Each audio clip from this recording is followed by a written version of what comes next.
స్వామి నిద్రపోయిన తెలుసుకుందండి అయితే అవచ్చా నిద్రపోయిన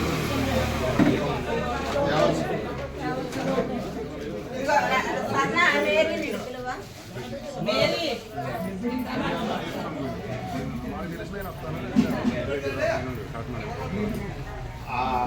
మందిపూలు కొత్త ఆలయం దగ్గర పంపి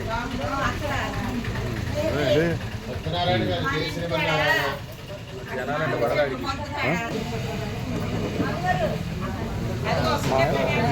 అంటే అడిగినప్పుడు చెప్పాను నేను ఆలయానికి ఈ ప్లేస్ అక్కడ మనం పూజ చేసుకొని రాములవారిని అక్కడ పెట్టి అయిన తర్వాత అప్పుడు మనం చేద్దాం. దేవీ నవరాత్రులు కాబట్టి చాలా బిజీగా ఉంది. కోదండ రామాలయం పునర్నిర్మాణలో భాగంగా ఈరోజు పూజా కార్యక్రమం జరపబడుతున్నవి. ఈ పూజా కార్యక్రమంలో జరుపుటకు శ్రీ శ్రీ త్రిదండి చిరంజీవి స్వామి వారి శిష్య బృందం కోదండ రామాలయానికి విచ్చేసి ఉన్నారు.